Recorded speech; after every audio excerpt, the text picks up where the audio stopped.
ஹாய்ங்க. ஆரி work போன போன போன போன வீடியோவில் வந்து நம்ம கட்டிங் பார்த்தோம். இந்த வீடியோவில் ஸ்டிச்சிங் பார்க்கலாம். இப்போ வந்து இதுக்கு வந்து கைடு வந்து இப்போ நம்ம டபுள் சைடு கைடு போட்டு இப்போ அடித்து திருப்பிக்கலாம். அதுக்கப்புறம் நம்ம சிங்கிள் கைடு போடணும்.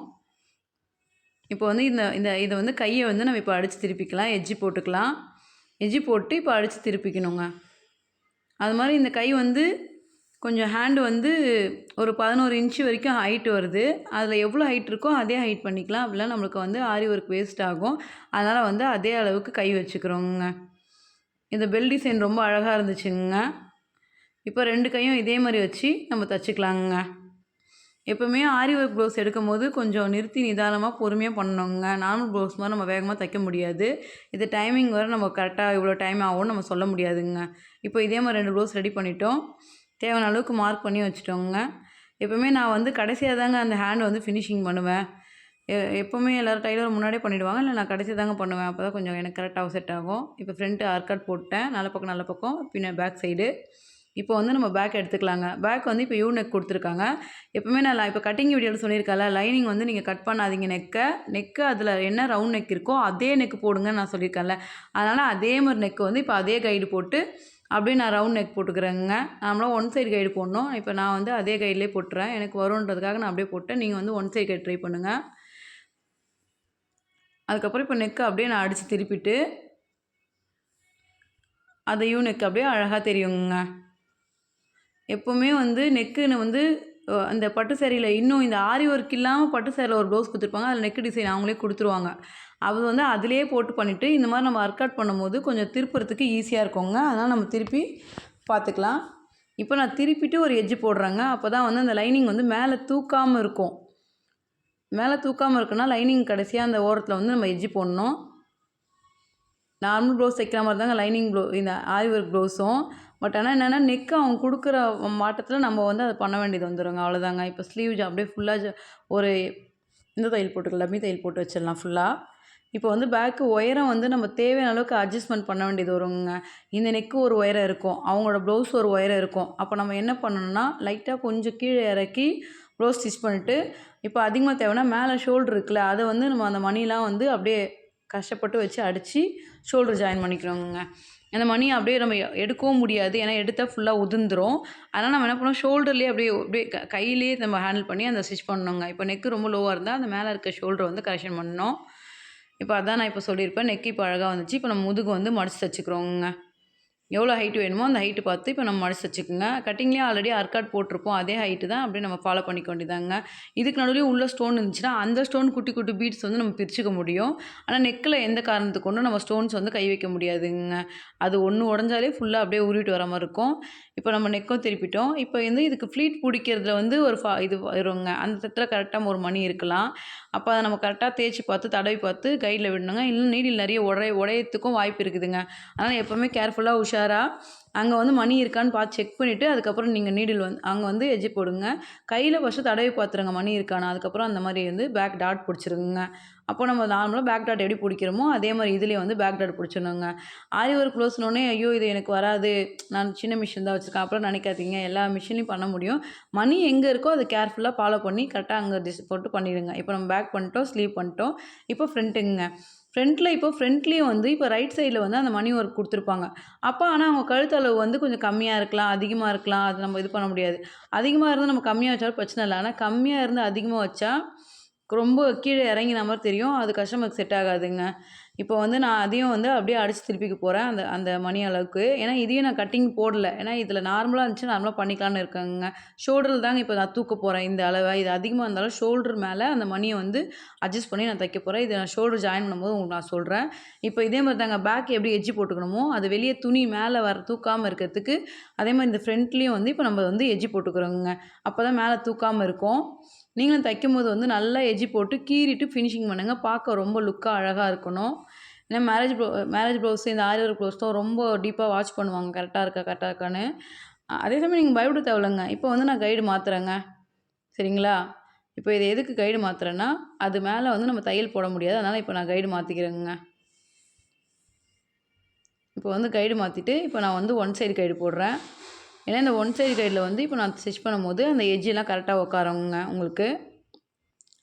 எப்போவுமே சரி நம்மளுக்கு அதிகமாக ப்ளவுஸ் வரணும்னா நம்ம ஒவ்வொரு வாட்டி இப்போ நம்மளுக்கு ப்ளவுஸ் வரும்போதும் அதை நம்ம இன்ட்ரெஸ்ட் எடுத்து கொஞ்சம் நல்லா அழகாக பண்ணும்போது அந்த கஸ்டமருக்கு திருப்பி திருப்பி நம்மளுக்கு தேடி வரா மாதிரி தான் நம்ம வந்து ப்ளவுஸ் அவங்களுக்கு ஸ்டிச் பண்ணி கொடுக்கணுங்க. அதுதான் நம்மளுக்கு எப்போவுமே வந்து கஸ்டமரை கூட்டிகிட்டு வந்து கொடுக்கும். நான் ஒவ்வொரு வாட்டியும் லூஸ் இல்லாமல் சுருக்கம் இல்லாமல் கொஞ்சம் பார்த்து தைக்கணுங்க. ஒரு வாட்டி நம்ம எதனா ஒரு ஆல்ட்ரேஷன் பண்ணி தச்சு குடுத்துட்டோம்னா, நெக்ஸ்ட் டைம் அந்த கஸ்டமர் நம்மகிட்ட வரமாட்டாங்க. ஏன்னா, இது வந்து ஒரு பொருள் கிடையாது. இத குடுத்துட்டு, சரி இன்னைக்கு இந்த தக்காளி வித்தா, நாளைக்கு இந்த தக்காளி இல்ல வேற தக்காளி, இந்த வேற வெங்காயம் அப்படின்னு நம்ம சொல்றதுக்கு, இது நம்மளோட திறமைய காட்டுறது. அதனால நீங்க வந்து கரெக்ட்டா லூஸ் இல்லாம, உள்ள சுருக்கம் இல்லாம ஃபிட்டிங்கா அழகா தைக்குங்க. சரிங்களா? அதுக்கப்புறம் வந்து ஷேப் வந்து அதில என்ன ஷேப் குடுத்துருக்காங்களோ, அதே ஷேப் பண்ணாம, ஒரு வாட்டி அவங்களுக்கு மெஷர்மெண்ட் எவ்வளோ ஷேப் இருக்கு, ஒரு வேள அவங்க வந்து சின்ன வயசு தச்ச ப்ளவுஸா இருக்கலாம். இப்போ மோஸ்ட்லி கல்யாண ப்ளவுஸ் குடுக்குற பொண்ணுங்க வந்து, ஒரு தண்ணி ஊத்தும்போது ஒரு 15 வயசுல அவங்க பெரிய பொண்ணா ஆகுறாங்கன்னா, அந்த தண்ணி ஊத்தும்போது தச்ச ப்ளவுஸ் குட்டி ப்ளவுஸா எடுத்து வந்து குடுத்துருவாங்க. அதுக்கப்புறம் அவங்க மேரேஜுக்கு தான் ப்ளவுஸ் தைப்பாங்களே. அதுக்கு நடுவுல அந்த பொண்ணுங்களுக்கு ப்ளவுஸ் தைக்கவே மாட்டாங்க. அந்த மாரி சாம்பிள் ப்ளவுஸ் நம்மளுக்கு அளவு ப்ளவுஸ் குடுத்து விட்டுருவாங்க.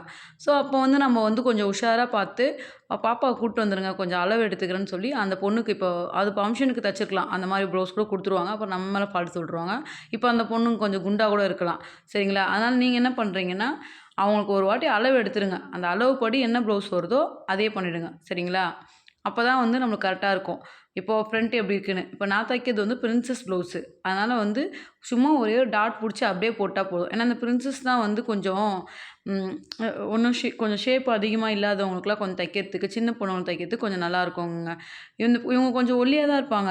இவங்களுக்கு ஒரு 19 வயசு தான் ஆகுது மேரேஜு. இவங்க கொஞ்சம் ஒல்லியா தான் இருப்பாங்க. அதனால நான் வந்து பிரின்சஸ் போட்டுக்கம்மா, டாட்லாம் புடிக்காத. நாளைக்கு அது எப்படி இருக்கும்னு தெரியாது. பிரின்சஸ்னா பிரச்சனை இல்லங்க. எப்படி ஷேப் உள்ள இருக்கோ, உனக்கு கொஞ்சம் பார்க்கறதுக்கு நீட்டா தெரியும். அதே நம்ம டாட் புடிச்சு வச்சுட்டோம்னா, இன்னும் ஒரு 3 வருஷம், 2 வருஷம் கழிச்சு, அவங்களுக்கு அது வந்து டைட்டா இருக்கலாம். அது வந்து உள்ள வந்து ஷேப் கரெக்ட்டா இல்லாம போயிடலாங்க. அதனால நார்மலா வந்து கொஞ்சம் பிரின்சஸ் போட்டிங்கன்னா, கொஞ்சம் மேரேஜ் ப்ளவுஸ் பார்க்கறதுக்கு கொஞ்சம் நீட்டா, அழகா இருக்குங்க. பிரின்சஸ் ஈஸிங்க. நடு சென்டர்ல மட்டும் ஒரு 2 1/2 இன்ச் டாட் கட் பண்ணிட்டு, அத மடிக்க வேண்டியதாங்க. வேற எந்த வேலையும் இல்ல. இப்போ நம்ம கொக்கி பட்டி ரெடி பண்ணிக்கணும்.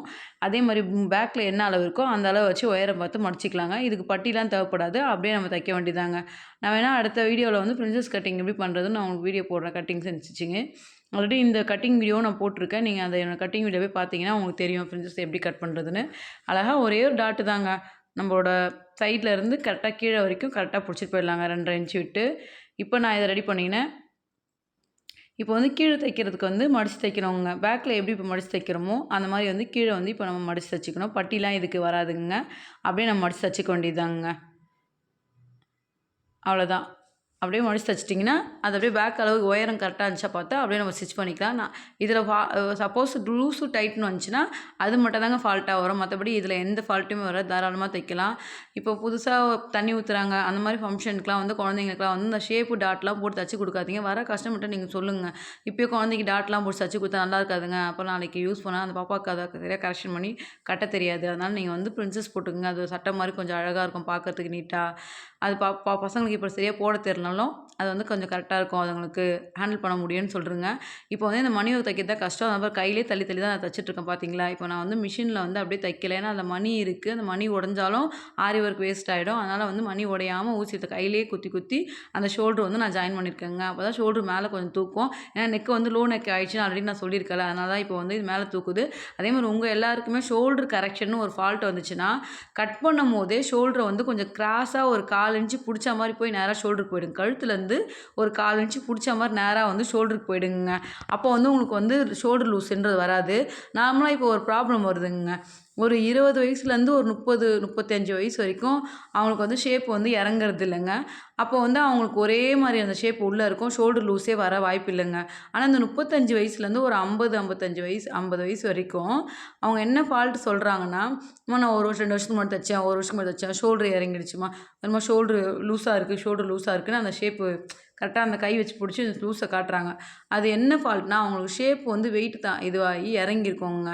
இப்போ வந்து அவங்க எல்லாருமே வந்து இப்போ ப்ரா யூஸ் பண்ணி ப்ளவுஸ் போட மாட்டாங்க. கொஞ்சம் ஏஜ்டு பீப்பிள்லாம்.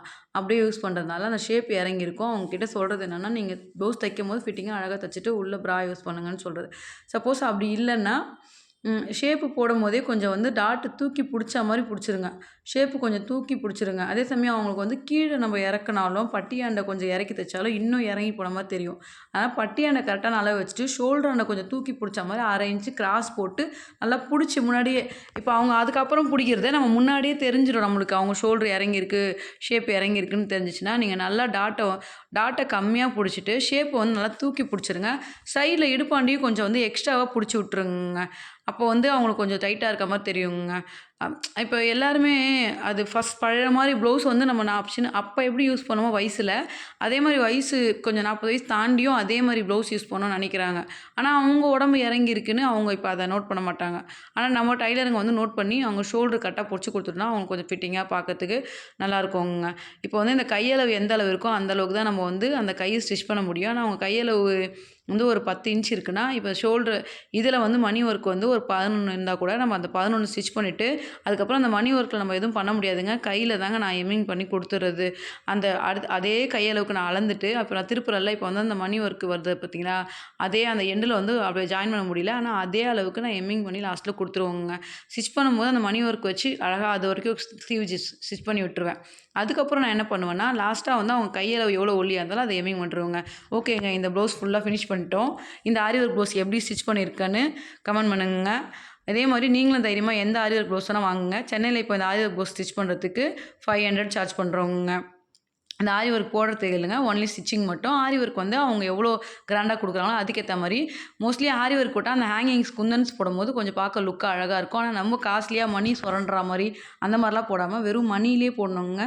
ரொம்ப வெயிட்டா, ஹெவியா போட்டு அந்த மேல ஸ்டோன் கிராச்சஸ்லாம் விழுந்து, அந்த ப்ளவுஸ வந்து டேமேஜ் பண்ற மாரி இருக்கும். அதனால இப்போ நான் நாட் அடிச்சு திருப்பிட்டு, அதே கிளாத்ல நாட் பண்ணும்போது தாங்க ரொம்ப அழகா இருக்கும். இப்போ நம்ம கோல்டு கலர் கயிறு போடலாம். அது வந்து ரெடிமேட்ல வருது. ஆனா அதே மாரி நம்ம கயிறு போடும்போது லூஸ் ஆயிடுங்க. அந்த கயிறு லூஸா இருக்கும். அது அவ்வளோ வெயிட் தாங்காது, இழுக்காதுங்க. அடிக்கடிக்கு அவுந்துற மாரி தெரியும். அதனால முடிஞ்ச அளவுக்கு நீங்க வந்து கையில வந்து எந்த ப்ளவுஸ் வந்து திணிக்க முடியுமோ, அதில மட்டும் நீங்க அதே நாட் பண்ணிடுங்க. இல்ல இந்த சாரீல வந்து நாட் பண்ண முடியாது. பேப்பருக்கு ஒரு மாரி திரிக்க முடியல, பிரிஞ்சிரும்னு தெரிஞ்சுச்சுன்னா, அதில வந்து நீங்க நாட் பண்ணாதீங்க. இப்போ இந்த கிளாத் வந்து நல்ல ஷைனிங் கிளாத் தான். ஸோ நம்ம இதில வந்து நாட் பண்ண முடியுங்க. அதனால நீங்க நாட் வந்து இதில பண்ணிடுங்கங்க. அப்பதான் ப்ளவுஸும் கொஞ்சம் கிராண்டா அழகா தெரியும். அவங்க கட்டும்போது அவங்களுக்கு நல்லா ஸ்டிப்பா, திக்கா பிடிக்குங்க. நெறைய பொண்ணுங்க வந்து இது துணியில இது காசு கம்மி. நான் அந்த கயிறு போட்டா தான் ரிச்சு. துணியில பண்ணா நல்லதில்லன்னு நெனைக்கிறாங்க. ஆனா நம்ம தான் அவங்ககிட்ட சொல்லணும். நான் கயிறுல பண்ணீங்கன்னா, கயிறு வந்து லூஸ் குடுத்துரும். நம்ம நாட் போடும்போது நிக்காது. நீங்க வந்து இதில பண்ணிக்கங்க. அப்படின்னு சொல்லணும். துணியில பண்ணீங்கன்னா உங்களுக்கு நல்லாயிருக்கும். சில துணியில வராதுங்க. அவங்களே கேட்டாலும் நாங்க செய்ய முடியாது. இந்த மாரி வர துணியில நாங்க பண்ணுவோம். இந்த மாரி தாங்க மடிச்சுட்டு, இந்த மாரி ஒரு சம்சா மாரி மடிச்சு, இப்போ நாட்டு வந்து நம்ம நல்லா குறுக்கு தட்டிக்கலாம். ஏன்னா, அந்த முனையில மட்டும் பிரியறதுக்கான வாய்ப்பு இருக்குங்க. அதனால அத 2ஆ பண்ணுவேன். இப்போ வந்து இந்த மணி உள்ள வச்சு அப்படியே தச்சிடுறேன் பாருங்க. இப்போ அந்த மணி வைக்கிறேன்னா, அந்த மணி வச்சுட்டு, இப்போ நம்ம அப்படியே அது மேல வச்சு, இப்போ அந்த மணிய திருப்பிட்டு, இப்போ நான் அந்த மணி தச்சுருவேங்க. இதே மாரி இப்போ வந்து அந்த நாட்டும் செஞ்சுக்கலாங்க. இப்போ இது உள்ள வச்சு நான் ஒரு தையல் போட்டு விட்டுருவேங்க. அப்போ பார்க்கறதுக்கு வந்து இந்த கொத்தா ரொம்ப அழகா தெரியுங்க. எப்பவுமே வந்து ஒரு ப்ளவுஸ்க்கு வந்து நம்ம எவ்வளோ யோசிக்க முடியுமோ, அவ்வளோ யோசிச்சு அவங்களுக்கு ஒரு டிசைன் போடும்போது, அவங்களுக்கு புடிச்சு அடுத்த வாட்டி ரெகுலர் கஸ்டமர் ஆயிடுவாங்க. அதுக்கப்புறம் எங்க போனாலும் நம்ம கிட்ட தாங்க வருவாங்க. ஒரு கஸ்டமர வந்து நம்ம ரெகுலர் ஆக்குறது நம்ம கையில தாங்க இருக்குது. நம்ம தைக்கிற ப்ளவுஸ் தாங்க அங்க பேசணும். நம்ம எதுவுமே சொல்ல தேவல்ல. "அம்மா நல்லா அழகா நச்சுன்னு தச்சு தரேம்மா. உனக்கு எப்படி இருக்கு நீ பாரு" அப்படின்னு. அழகா இந்த கொத்து வச்சுட்டேனா, இதே மாரி 2 கொத்து அப்படியே ரெடி பண்ணிட்டு, இந்த நாட் நம்ம ஸ்டிச் பண்ணிக்க வேண்டியதாங்கங்க. இந்த பூ வந்து இன்னும் கொஞ்சம் பெருசு பெருசா, அடுக்கடுக்கா நெறைய போடலாம். இவங்க வந்து சிம்பிளா இருந்தா போதும்னாங்க. அதனால நான் வந்து இந்த கொத்து மட்டும் வச்சு அரேஞ்ச் பண்ணியிருக்கேங்க. ஏன்னா இந்த இந்த இந்த ஆரி ஒர்க் ப்ளவுஸ் ஃபுல்லாவே அந்த மணி தான் இருக்கு. ஸோ இந்த மணி கொத்து வச்சா இன்னும் கொஞ்சம் பார்க்கறதுக்கு யுனிக்கா இருக்கும்னு தான் அந்த அந்த மாரி நான் ஸ்டிச் பண்ணியிருக்கேங்கங்க. தெரியுதா? அந்த மாரி வெயிட்டும் வந்து ரொம்ப அழகா தெரியுங்க. ஒரு பஞ்ச்சா பார்க்கறதுக்கு அழகா இருக்கும். கஸ்டமர் சில சமயம் சூஸ் பண்ணிட்டு வந்துருவாங்க. சில சமயம் வந்து என்னையே வச்சிட சொல்லுவாங்க. அந்த மாரி கஸ்டமருக்கு நானே வச்சுறதுங்க. இதில இன்னொரு 3 பஞ்ச் போட்டா இன்னும் கொத்தா கூட அழகா தான் இருந்திருக்கும். ஆனா பட்ஜெட் ஓவரா போயிடுங்க. அதனால மீடியமா ஓரளவுக்கு அது ஒரு ரூ. 50 குந்தன் தான். அதனால அதே வச்சிருக்கேங்கங்க. அதே மாரி இந்த நாட்டம் இப்ப நம்ம திருப்பிக்கிறோம். ஒரு ஒரு நம்ம ஒரு ஒரு ஒரு ஒரு வேலைன்றது வந்து நம்ம செய்ற கலை மாரிங்க. அத நம்ம இழுக்க இழுக்க இழுக்க இழுக்க எவ்வளோக்கு எவ்வளோ நம்ம டெக்கரேஷன் பண்ணிட்டே போறோமோ, அவ்வளோக்கு அவ்வளோ நம்மளுக்கு வந்து கஸ்டமர் கூடுவாங்க. டைம் வேஸ்ட் ஆகுதுன்றதுக்காக கம்மியாலாம் எதையும் பண்ணாதீங்கங்க. முடிஞ்ச அளவுக்கு கொஞ்சம் ரொம்ப நம்ம அத கேர் எடுத்து செய்யும்போது, அவங்க நம்மளுக்கு அதிகமா ப்ளவுஸ் குடுக்க ஆரம்பிப்பாங்க. பக்கத்துல பக்கத்துல பக்கத்துல இன்னும் சொல்லுவாங்க. "அங்க போங்க நல்லா தச்சு குடுத்தாங்க, அழகா இருந்துச்சுன்னு." இப்போ இத எடுத்துட்டு அவங்க சும்மா போமாட்டாங்க. ஏன்னா ஃபங்ஷன் தான் போய் கட்டுவாங்க. "எங்க ப்ளவுஸ் தச்ச?" அப்படின்னு கேட்கும்போது, "இந்த இடத்துல இங்க தச்சேன்." அப்படின்னு. "அப்படியா? சரி நானும் அங்கேயே குடுக்குறேன்." அப்படின்னு சொல்லிட்டு நம்மளுக்கு ப்ளவுஸ் எடுத்துட்டு வருவாங்கங்க. அதுதான் நம்மளுக்கு முக்கியம். இதுக்கு நெறைய டைம் எவ்வளோ டைம் வேணால் ஸ்பெண்ட் பண்ணலாம், தப்பு இல்லைங்க. இதனால நம்மளுக்கு ஒரு விளம்பரம் தாங்க கஸ்டமர் வருவாங்க. சாதாரணமாக ஒரு லைனிங் ப்ளவுஸ் தச்சு கொடுத்தா இது எங்கே தச்சு அந்த மாதிரிலாம் கேட்க மாட்டாங்க. நார்மலாக எல்லோரும் தைப்பாங்க. ஆரி ஒர்க் ப்ளவுஸு, கொஞ்சம் கிராண்டான ப்ளவுஸு, எதனா நம்ம ஒர்க் கொடுக்குற ப்ளவுஸ் தச்சா தான் இது எங்கே தச்சேன்னு எல்லோரும் கேட்பாங்கங்க. அப்போ வந்து நம்மளுக்கும் தெரியுங்க இது எங்கே தைச்சோம் அப்படின்னு. அவங்க வந்து நமக்கு சொல்லுவாங்க, உங்கள் கடையில் தச்சுருக்காங்க, எனக்கு பிடிச்சிருந்துச்சி, அதனால தான் நான் தைக்க வந்தேன் அப்படின்னுங்க. நாட்லேயும் அது மாதிரி டிஃப்ரெண்ட்டாக நாட்டு இருக்குது. 1 கொத்து, 3 கொத்து, 4 கொத்து, 5 கொத்து அந்த மாதிரி கொத்து கொத்தாக வைக்கலாம். இல்லை மொத்தமாக கொத்து கொத்தாக தச்சுட்டு அதை கோக்குற நாட்டும் இருக்குது. நீங்கள் வந்து ஃபோட்டோஸில் காட்ட சொல்லுங்க. இந்த கொத்து வைக்கட்டுமா, அந்த கொத்து வைக்கட்டுமா அப்படின்னு சொல்லிட்டு. அப்போ அவங்களுக்கு அழகாக இருக்கும். இது நாட்டு கட்டி அழகாக இருக்காங்க. என் வீடியோ பிடிச்சிருந்தா லைக் பண்ணுங்கள், சப்ஸ்கிரைப் பண்ணுங்கள். உங்கள் ஃப்ரெண்ட்ஸுக்கும் கொஞ்சம் ஷேர் பண்ணுங்க. இந்த மாதிரி ஆரி ஒர்க் ப்ளவுஸ் நீட்டாக பண்ணுறது எப்படின்னு என் வீடியோ பார்த்து கற்றுக்குங்க. ஓகேங்க, பாய்ங்க.